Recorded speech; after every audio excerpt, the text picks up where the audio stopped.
Alright, this video I'm going to be going through replacing a rear engine mount in a 2003 Eclipse GS with a 2.4 liter engine. First, I'm just taking a look at things. Looks like I'm going to have to take out the intake tubing there, as well as the battery to get to the rear engine mount, which is back there. It's kind of hard to see right now, but once this stuff's out, it should be pretty simple to see. Okay, actually, now that I've got a better look at it, it looks like I won't have to pull the battery. I might if it gets in my way, but as of right now, I just kind of got the intake tube popped up out of the way.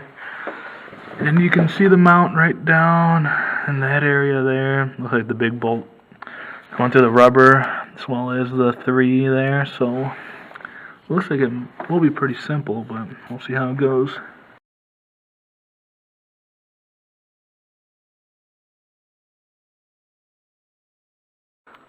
Okay, so I just got the main bolt that goes through the mount off. It was kind of a pain. I had to actually use a combination of tools. It was 14 millimeter bolt on both ends. What I ended up working the best is putting a regular crescent wrench on the passenger side. And if you feel around, you can feel a point where you can get it stuck there. Because otherwise, you're gonna have to have this on that end so you can actually turn the nut. Otherwise, the whole thing's gonna spin.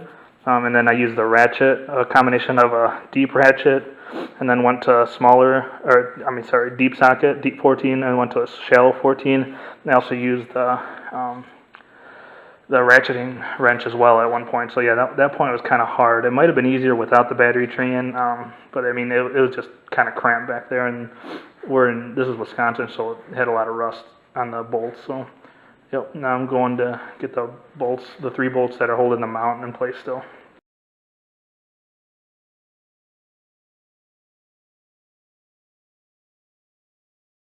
Well, here you can see that I got the middle bolt out, and you can see that the mount looks a little bit torn. You can see one of the bolts I'm going for right there, and the other 2 are on the other side, which you may be able to see through there, I'm not sure. Okay, so I got the driver's side bolt out. That one was actually pretty easy. The challenging ones now look like they're going to be the ones on the other side, which from right here I can see them, but they're definitely going to be a challenge, so we'll see how this goes. Okay, I got the second one out, which is very annoying.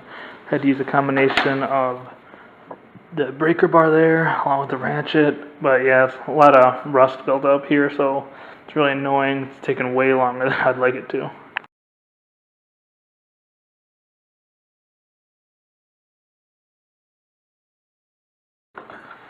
Okay, right here I got the ratchet on with a couple extensions on one of the other bolts there, and I'm not able to get enough leverage, so I will have to remove this battery so I can put a little cheater bar on the end of that ratchet. So yeah, I'm gonna remove the battery. It looks like just a couple 10 millimeters and it's coming out. Alright, now I got the last one out, which was real pain. Getting that one out. It was at a weird angle. As you can see, it started to somewhat strip, so I'm not putting that one back on that side. I'm putting it on the easier side, just in case it is a pain to get back on.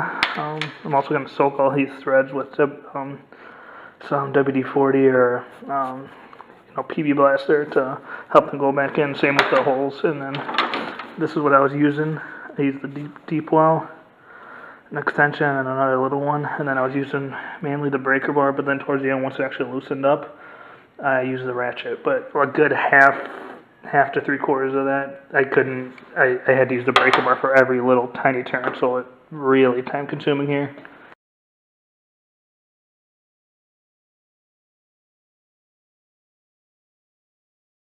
Okay, and you can see here I got the old one wiggled loose out of the area, and you can see it is a goner. This thing is screwed. We're getting a lot of vibration in the dash area, so this hopefully will help clear that out. Looks like the driver's side trans mount might need to be replaced also, but this thing is really fucked. And then here's a new one for comparison.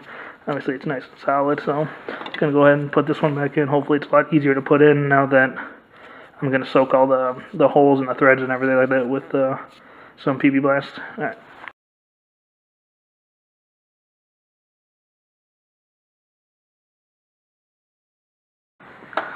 Okay, so now I've got the new motor mount in place. You can kind of see it there. I just started all the threads by hand. As you can see, the middle one with the bolt, I'm going to have to jack up the motor a little bit more here. Right now I got the motor supported up with a jack by the oil pan. I got a wood block under there, so I'm probably going to have to adjust it up a bit there so I can get that bolt through. But right now I'm going to tighten up all the three that get it to the cross member and then go from there. It's going in a lot easier than it came out, that's for sure. Okay, so I got the mount in, they're bolted to the cross member. Now I just got to raise up the motor a little bit, line up that hole there for the, that goes actually through the mount, and it should be good.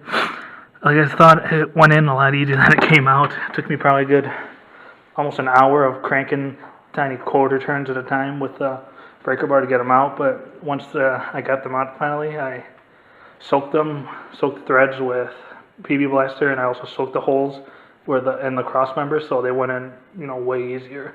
If this was in an area where there wasn't so much salt and snow and everything, this probably would have been a 30-minute total time, but it's turned into a couple-hour thing here, but I mean, your experience may vary.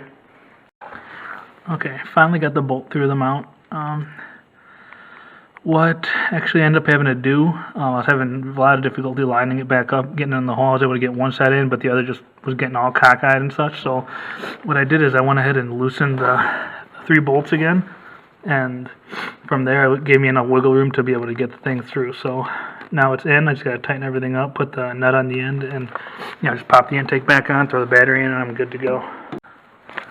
Alright, not sure how well you can see down there, but I got it in, got it all bolted in, so now I'm just going to throw the intake back on and the battery, and it should be good to go. Hopefully the dash doesn't vibrate as much as it was. That's the main reason we're doing this, because of a lot of vibration in the dashboard.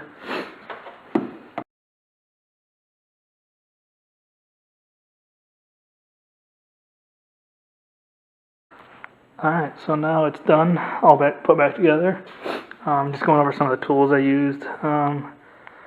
A deep and shallow 14mm, a couple of various extensions,